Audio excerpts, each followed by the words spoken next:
परमप्पाणं जिणं तुसोदेणे बोच्छामि रयणसारं सायारण नमो वज्रायण नमो लोले सप्तसावणम। पंच परमेष्ठी भगवान की जय, 24 भगवान की जय, चिंतामणि पार्श्वनाथ भगवान की, शासनाय भगवान महावीर स्वामी की जय, पूज आचार्य भगवान गुरुदेव विराग सर मिराज की, पूज आचार्य भगवान गुरुदेव श्री कुंद कुंद मुनिराज की जय, पूज पट्टाचार्य आचार्य श्री विशुद्ध सागर जी मुनिराज की जय, मुनराजेश्वर पद्म श्री विशोक सागर जी महाराज की जय जय जय जय। प्यारे बंधुओं, आज हम सभी पुनः मध्य प्रदेश की राजधानी भोपाल अशोका गार्डन पारसनाथ जिनालय में बैठे हुए हैं और जैन धर्मशाला में हम जिनवाणी का रसपान कर रहे हैं। यहाँ पर आचार्य कुंद स्वामी ने रयणसार ग्रंथ लिखा और उस रयणसार ग्रंथ में श्रावक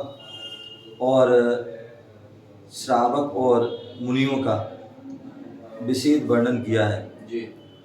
श्रावक और मुनिराज की जो है चारित्र, कुंद स्वामी ने श्रावक और मुनियों का कैसा आचरण हो, कैसा उनका चारित्र हो, कैसा उनका संयम हो, उसके बारे में उन्हें रयणसार ग्रंथ में बहुत सुंदर गाथाओं के माध्यम से विवरण किया है। और उसी ग्रंथ के लिए जो विस्तार बुद्धि वाले शिष्य होते हैं, जिनको जो है डिटेल में समझाना पड़ता है, विस्तार समझाना पड़ता है, उस निमित्त से पूज्य गुरुदेव आचार्य भगवान गुरुदेव विराग सर मुनिराज ने उस रयणसार ग्रंथ पर विशेष रत्नात्रय वर्धिनी टीका लिखी है। और उस टीका के माध्यम से उसी विषय को उन्होंने विस्तार से अनेक ग्रंथों का रेफरेंस लेकर के उसका विस्तार से वर्णन किया है। ऐसे उस ग्रंथ को हम पढ़ रहे हैं, सुन रहे हैं, बड़े जो उसकी व्याख्या चल रही है। यहाँ पर 10वें नंबर की गाथा चल रही है और उसका विशद व्याख्यान जो है चल रहा है। इसमें जो 10वें नंबर गाथा जिसमें दान के बारे में वर्णन चला था, दानम पूजम शीलम उपवासम, और इसका हमने विशद व्याख्या सुना था दान के बारे में। अनेक आचार्यों ने कैसे भेद करे, क्या उनकी परिभाषा दी, और उसके बाद पूजा के बारे में भी अनेक प्रकार की पूजा के भेद आदि के बारे में जाना था अनेक आचार्यों के ग्रंथों के माध्यम से। तीसरे जो है शील, जिसे शील कहें, जिसे हम ब्रह्मचर्य भी कहें, उसके बारे में भी हमने उसको जाना था। आज जो है हम उसके उपवास के बारे में जान रहे हैं। तो उसके बारे में बता रहे हैं, आचार्य गुरुदेव बता रहे हैं कि उपवास क्या चीज़ है। तो टीका के माध्यम से वह बता रहे हैं, उपवास चतुर्विधाहार त्यागा। बोले उपवास क्या है? आचार्य ने जो उपवास की शाब्दिक परिभाषा, उप प्लस वास, उप मीन्स आत्मा, वास माने निवास करना, आत्मा में निवास करना वो उपवास है। सामान्यतः श्रावक हो चाहे साधु हो, आप गृहस्थ हो, गृहस्थ में रहते हो, गृहस्थी में फंसे रहते हो, अनेक प्रकार के काम होते हैं, आरम सारम कहते हैं, तो उसमें आपको समय नहीं मिल पाता जी। अथवा देखा जाए तो व्यक्ति का श्रावक हो, उनका अधिकांश समय किस में जाता है? खाने पीने में जाता है, खाने पीने में, बनाने में, या उसकी सोचने में, सब मेन देश में जाता है। घर की पूरी व्यवस्था सारे मेन उसमें आहार संबंधी भोजन की व्यवस्था में जाता है। तो इसलिए आचार्य ने कहा कि सारा उसमें चला जाता है, हम कुछ भी धर्म ध्यान नहीं कर पाते, कुछ भी अपने आत्म कल्याण के बारे में नहीं सोच पाते हैं। तो इसलिए उन्होंने कहा कि यह कम से कम कुछ दिन, पर्व के दिनों में, अष्टमी आती है, चतुर्दशी आती है, महीने में जो अष्टमी, दो चतुर्दशी, 4 पर्व आते हैं। उन 4 दिनों में यदि आपके अंदर शक्ति है, आप 4 उपवास कीजिए। क्या? क्योंकि 4 दिन उपवास करोगे तो उससे छुट्टी मिल जाएगी आपको। भोजन करने, भोजन क्या बनाना, क्या खाना, क्या बनाना, ये क्या करना, आदि दिन रात उसमें जो लगे थे वो उससे हम छुट्टी मिल जाएगी। आराम से अपने जो है ध्यान करो, अपने स्वाध्याय करो, जाप करो, पाठ करो, कुछ भी करो, तो पूरा समय मिलेगा। तो इसलिए 4 उपवास हमारे साथ डॉक्टर लोग भी कहते हैं, वैद्य भी कहते हैं कि में जीवन जो है स्वस्थ रहना है, स्वस्थ रहना है तो 4 दिन उपवास कीजिए। 4 दिन नहीं कर पा रहे आप, 4 दिन नहीं कर पा रहे, शक्ति नहीं है, तो आप कम से कम 2 दिन कीजिए। जी 2 दिन के लिए, अष्टमी नहीं कर पाते हैं करवा, कम 14-15 दिन में 1 दिन तो कर लो। हाँ जी चतुर्दशी कर लो तो भी काम हो जाएगा।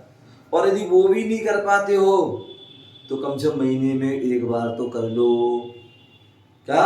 महीने में 1 बार कर लो। पूर्णमासी महीने में 1 बार चतुर्दशी कर लो, शुक्ल पक्ष की गाजी वो भी कर लो, वो भी कर लो तो भी कल्याण हो जाए, तो भी ठीक रहे। और वो भी नहीं कर पाओ क्योंकि बहुत से लोग होते हैं महाराज जी मुनि श्री जो है हमारी शुगर बढ़ जाती है, कहीं कम हो जाती है, कहीं ब्लड प्रेशर ये हो जाता है, कहीं आदि आदि बड़ी समस्या रहती हैं, कहीं सिर में दर्द हो जाता है, कहीं कुछ में कमर में दर्द, कहीं ये दर्द वो दर्द। तो कोई बात नहीं, अगर नहीं उपवास करा कोई बात नहीं। गैस बढ़ जाती किसी की, क्या गैस बढ़ जाती है, पित्त बढ़ हो जाता है, तो कोई बात नहीं, नहीं कर पाए नहीं कर, कम से कम 4 दिन एकासन तो कर सकते हैं। 4 दिन हम नीरस तो कर सकते हैं।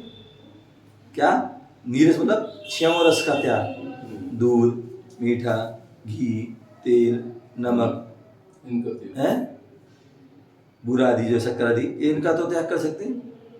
मतलब ये जो 4 दिन इनको नीरस कर लो। जी 4 नहीं करो 2 दिन कर लो, 2 नहीं तो 1 दिन कर लो, और वो भी नहीं कर तो कम से एक आसन तो कर ही लो। जी एक आसन भी कर लिया तो भी आप जो है क्या रहोगे, स्वस्थ रहोगे, समझ गए ना। तो ये बोल रहे हैं, तो इसी प्रकार यहाँ बोल रहे हैं उपवास। दूसरी प्रकार से आचरण में क्या का उपवास क्या है, चारों प्रकार के आहार का त्याग करना। क्या करना, तो 4 प्रकार के आहार का त्याग करना। अब 4 प्रकार क्या क्या है, असन, असन भोजन मतलब रोटी दाल सब्जी आदि जो है असन है।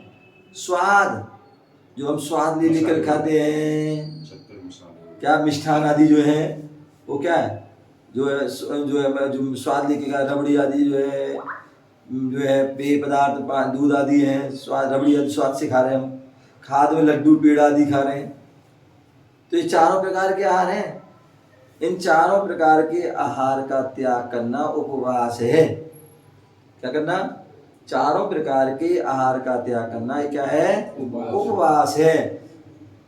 अब बहुत से लोग क्या करते हैं, अनशन, इसको अनशन भी कहा जाता है, असल लिखा ना, असल क्या त्याग करना, तो वो अनशन है। 4 प्रकार के आहार का त्याग करना अनशन भी कहते हैं। अब वो लोग, बहुत से लोग क्या करते हैं, बहुत सी पब्लिक क्या करती है, अनशन करती है। बोले बैठ गए चौराहे पे, बोले अनशन, हमारी मांगे पूरी करो, हैं, मोर्चा लिखा देते हैं। कोई सरकार की, कहीं कांग्रेस की, कहीं बीजेपी, कहीं कांग्रेस उसकी, कहीं किसी भी कर्मचारी के ऊपर, कहीं किसी, क्या करते हैं वो भूख हड़ताल, जिसे फिर अनशन बैठ गए। तो वो अनशन क्या है, वो अनशन वास्तविक अनशन नहीं होती है। वो तो क्या करते हैं, सब कुछ खा पी रहे हैं, या छुप के खा लेते हैं, तो यहाँ बहुत कम ही ऐसे लोग होते हैं जो 4 प्रकार के आहार का त्याग करते हैं। ऐसा कोई नहीं कर पाते वो। कोई मतलब थोड़ा बहुत से बहुत करते हैं, अनाज का त्याग कर देते हैं, कहीं जूस ले रहा है, फल ले रहा है, कहीं ये ले, समझ गए। बहुत बिरले ही जो 4 प्रकार कर पाएंगे, अन्यथा कोई नहीं कर पाएगा जी। अन्यथा कोई कर भी देते हैं तो वो इंजेक्शन लगवाते हैं, का इंजेक्शन, या कोई बादल लगा रहे हैं, कहीं कुछ कर रहे हैं, दवाई खा रहे हैं, जिससे उनको वो प्रोटीन वो मिलता है उन्हें, वो कैप्सूल भी आता है, हाँ, भूख नहीं लगती, हाँ, तो वो करते हैं। तो वो वास्तविकता फिर वो अनशन, वो भी अनशन नहीं है।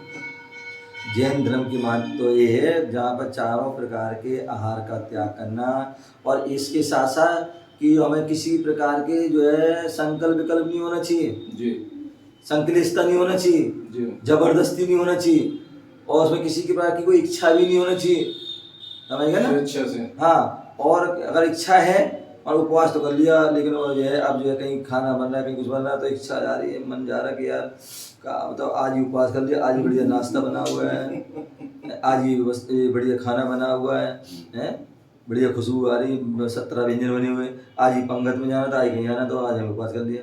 अब वो क्या कर रहा है, अब जा तो नहीं रहा, लेकिन मन में उसे वही भरा पड़ा है। तो यदि इच्छा तुम्हारी समाप्त नहीं, तो वो उपवास भी नहीं, वो तो लंघन है प्रभु जी। तो इसलिए इच्छा भी नहीं होना, क्या, जहाँ पर किसी प्रकार की कोई इच्छा भी नहीं, कोई उसमें विचार ही नहीं आना, वो वास्तविकता में उपवास है। तो इसलिए जैसे 4 प्रकार के आहार का त्याग करना, ये क्या है, उपवास। चतुर्विधा, आहार का जो त्याग, चारों प्रकार के आहार का त्याग करना उपवास है। रत्नकंड श्राप का 4 में 109 नंबर के श्लोक में कहा गया है चतुराहार विसर्जन उपवासा। आचार्य समंतभद्र स्वामी ने कहा है चारों प्रकार के आहार का त्याग करना वो उपवास है। उपवास में पांचों इंद्रियों के विषयों में उत्सुकता का त्याग करना, मैंने बताया ना, पांचों इंद्रियों की कोई भी विषय, ऐसा नहीं कि जो हमने जो है उपवास है बढ़िया स्पर्श संबंधी, बढ़िया अच्छे कपड़े पहन रहे हो, बढ़िया डल्लब की गद्दे पे सो रहे हो, बढ़िया एसी में सो रहे हो आदि हैं, खूब नींद ले रहे हो, तो ये क्या है? बोले स्पर्श इंद्री के विषय में आसक्त नहीं होना है, अथवा रसना इंद्री के विषय में तुम आसक्त हो रहे। कल आज जो है उपवास है और कल जो है हमें क्या करना है, पालना करना है, बढ़िया हलवा बनवाएंगे, रबड़ी खाएंगे, मलाई खाएंगे, मालपुए खाएंगे, पराठे खाएंगे, गोलगप्पे खाएंगे, फलाने खाएंगे, ठिकाने खाएंगे, वो क्या कर रहे हैं अपन? योजना बना रहे कल की। तो भैया वो आपका जो है अभी तुम्हारा इंद्री का विषय चल रहा है, खाने का भाव खत्म ही नहीं हुई। तो इसलिए नहीं भैया, रसना स्पर्शन रसना घ्राण। अब क्या है, अब जो है आपका उपवास है, अब कोई फूल सूंघ रहा है, कोई इत्र लगा रहा है, कोई सेंट सूंघ रहा है, कोई और ही परफ्यूम आदि कर रहे हैं, क्यों? उपवास है। तो भैया नहीं, उस दिन वो आप किसी प्रकार के इत्र सेंट परफ्यूम आदि कुछ भी आपको यूज नहीं करना है, अंतर दोष लगेगा, ठीक है ना। इसी प्रकार अब भैया आपका उपवास है, चलो भाई बाजार घूमे आए, पार्क में घूमे आए, पिक्चर कोई पिक्चर देख लें, मोबाइल खोल के देख रहे हैं, चला रहे हैं, या टीवी देख रहे हैं जी, हैं टाइम पास कर रहे हैं उसमें, यहाँ पर जो है सो गए। तो ये ध्यान रखें, तो भी आपकी जो है चक्षु इंद्री संबंधी आपकी जो है वो क्रिया से में आपकी विरक्ति नहीं हुई है। इसी प्रकार कर्णेंद्री, अब जो है क्या उपवास है, क्या कर रहे हैं, होना तो ये चाहिए उस दिन आपको स्वाध्याय करना चाहिए, स्वाध्याय सुनना चाहिए, तत्व की बातें सुनना चाहिए, तत्व की बातें करना चाहिए। और उस दिन क्या कर रहे हैं, लोगों की बातों में बैठ गए, पार्क में बैठ गए, किसी चौराहे बैठ गए, किसी घर में बैठ गए, दरबार बैठ गए, मंदिर के बाहर बैठ गए, और क्या कर रहे हैं, ढेर धना चर्चा चल रही है, एक दूसरी राग द्वेष चल रहे हैं, एक दूसरी आलोचना चल रही है। कौन सा शास्त्र? आलोचना सार उनका वो ग्रंथ चल रहा है, और उसमें घंटों निकाल देते हैं क्या। अथवा कोई गाने सुन रहा है, कोई टेलीविजन में कोई पिक्चर आदि हो या कुछ भी जो है कर रहा है, सुन रहा है, रेडियो सुन रहा है, ये क्या है? तो भैया ये जो है आपके में जो है चक्षु इंद्री संबंधी, कर्ण इंद्री संबंधी भी आपका विषय चल रहा है, उससे विरक्त नहीं हुए। तो इसलिए यहाँ पर कह रहे हैं, आचार्य महाराज कह रहे हैं कि उपवास में पांचों इंद्रियों के विषयों में जो उत्सुकता रहती है, आसक्ति रहती है, तो उसका भी त्याग करना है। ऐसा सर्वार सिद्धि ग्रंथ में 7वें अध्याय के 21वें नंबर के सूत्र में कहा है। तो इस बात का जो है हमें ध्यान रखना है, ठीक है ना। उपवासे च पंचेंद्रिय विषयोत सुखता निर्वर्तनीया भवती, ऐसा जो है सर्वार सिद्धि में पूजपा स्वामी ने टीका में लिखा है कि पांचों इंद्रियों के विषयों में उत्सुकता का त्याग करना, निश्चय से अपने अपने विषयों में निर्वृत्त हो चुकी इंद्रियों का निज शुद्धात्मा में जो निवास करना। क्या बोले कि जो निश्चय न से अपने अपने जो इंद्रियों के विषय है उससे निर्वृत्ति, स्पर्श, आज हम स्पर्श जन इंद्रिय विषयों के विषय में नहीं जाएंगे, आज रसना इंद्रिय के विषयों के बारे में नहीं सोचेंगे, ना बात करेंगे, ना घ्राण इंद्रिय की कोई जो है कोई सुगंध आदि दुर्गंध आदि को उसका उस विषय में नहीं आएंगे। तो उनसे पांचों इंद्रियों के विषयों से निर्वृत्ति, और निर्वृत्ति होने के बाद फिर क्या करना है, निःशुद्धात्म निवास करना है। अपने इंद्रियों को, मन को कहाँ लगाना है, अपने निःशुद्धात्मा आत्म तत्व है उसमें लगाना है, उसमें निवास करना है, उसमें लीन होना है। उसी का नाम वास्तविकता में उपवास संज्ञा है। यदि ऐसा हो रहा है तो आपका उपवास है, अन्यथा लंघन है। क्या है? लंघन है। वास्तविक उपवास करोगे उससे कर्मों की निर्जरा होगी, लंघन से कर्म की निर्जरा नहीं, कर्म बंधेंगे, समझ गए ना। तो इसलिए जो हमें क्या करना है, लंघन नहीं करना है, हमें उपवास करना है। तो इस विधि से हमको करना है। अनगार धर्मामृत में पंडित आशाधर जी हुए जिन्होंने उसमें अनगा धर्मा में तो मुनियों का वर्णन किया है। तो वैसे उस 7वें अध्याय के 12वें श्लोक में उन्होंने कहा है क्या, स्वार्था दुपीत शुद्धा मन्य क्षणाम बसनालयात उपवासो सनस स्वाद खाद्य पे विवर्जनम। तो इस प्रकार से उन्होंने जो है कहा है क्या कि अपने अपने विषयों से हटकर, स्पर्श इंद्रिय अपने विषयों से हट जाए, रसना इंद्रिय अपने रस से हट जाए, घ्राण इंद्रिय सुगंधों से हट जाए, चक्षु इंद्रिय जो है जो अपनी आँखों के कलर आदि से हट जाए, देखने आदि जो विषय है उससे हट जाए, और कर्ण इंद्रिय सुनने का जो विषय उससे हट जाए। तो ऐसे अपने अपने विषयों से हटकर इंद्रियों के राग द्वेष रहित, या एक तो हमें उन विषयों से हटना है और फिर किसी प्रकार का राग द्वेष भी नहीं करना है, उससे रहित आत्मस्वरूप में बसने।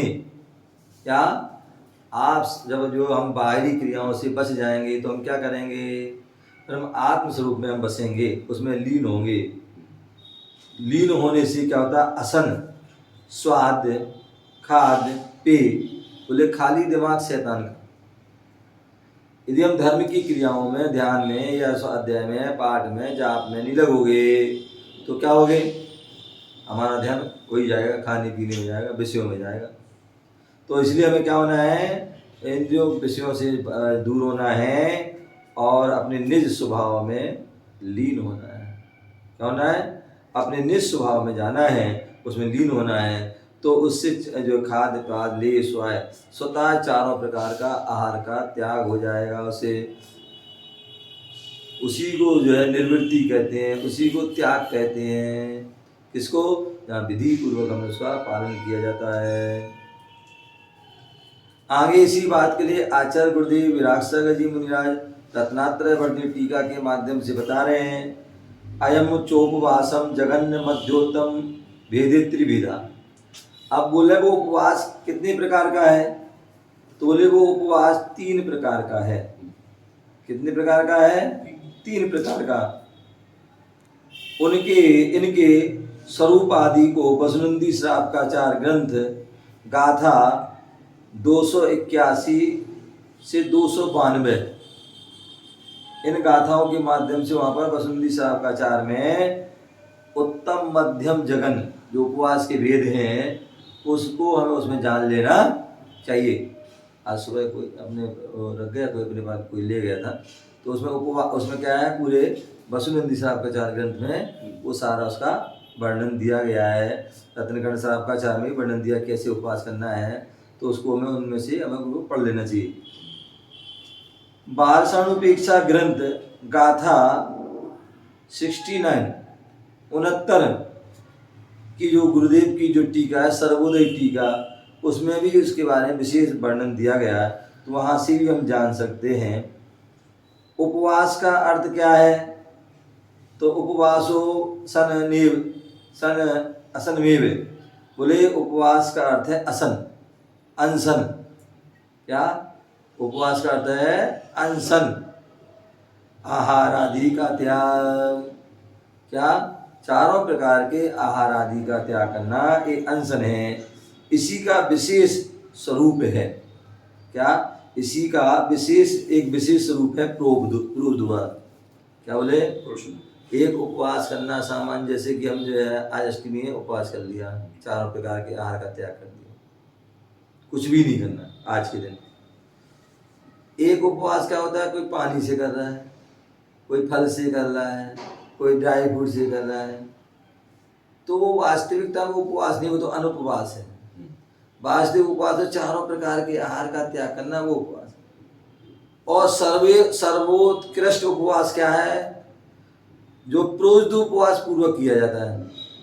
प्रोज्ध उपवास पूर्वक मतलब मान लीजिए कल हमें उपवास करना है, तो आज जो है सुबह के भोजन के बाद, आज सुबह के भोजन के बाद चारों प्रकार के आहार का त्याग कर देना।